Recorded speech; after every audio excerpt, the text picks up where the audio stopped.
আসসালামু আলাইকুম। কেমন আছেন সবাই? আশা করি ভালো আছেন। আজকে আমি আপনাদের দেখাবো দারুণ এবং লোভনীয় স্বাদের টাকি মাছ ঝুরি করার সবচেয়ে সহজ এবং পারফেক্ট রেসিপি। তো চলুন আজকের এই রেসিপিটা শুরু করা যাক। সেজন্য আমি প্রথমে টাকি মাছগুলোকে হলুদের গুঁড়া এবং লবণ দিয়ে ভাপিয়ে নিয়েছি।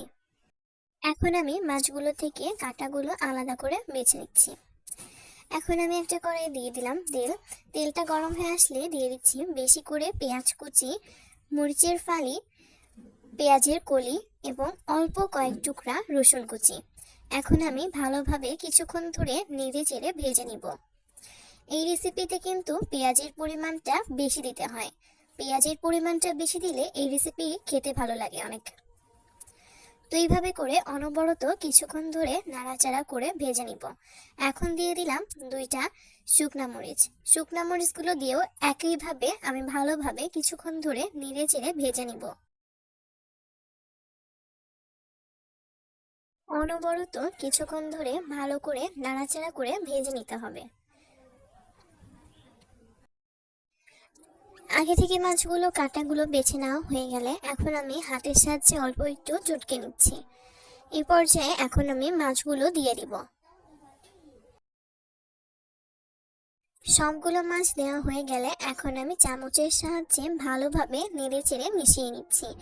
আর আজকের এই রেসিপিটি যদি আপনারা একবার বানান বারবার খেতে ইচ্ছা করবে। ছোট বড় সবাই অনেক বেশি পছন্দ করবে।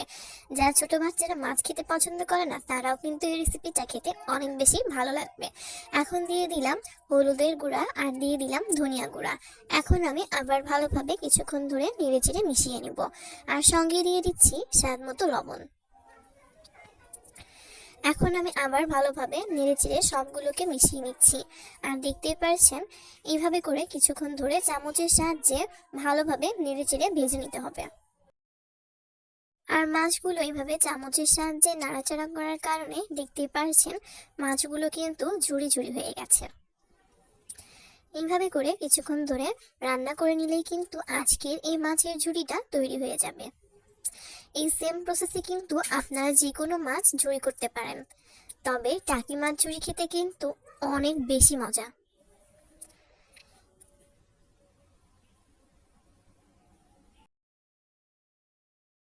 যত বেশি করে আপনি নাড়াচাড়া করে ভেজে নেবেন এই রেসিপি খেতে কিন্তু তত বেশি মজা লাগে। এই রেসিপি যদি একবার বানান বাড়িতে তাহলে কিন্তু গরম ভাতের সঙ্গে অনেক বেশি মজা লাগে। তো এইভাবে করে আমি ভালোভাবে নেড়ে চেড়ে ভেজে নিচ্ছি।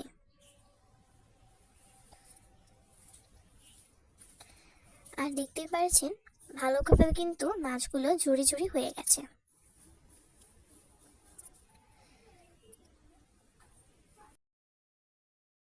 রান্নাটা যখন প্রায় শেষ পর্যায়ে চলে আসবে সেই পর্যায়ে আমি এখন দিয়ে দিচ্ছি ধনিয়া পাতা।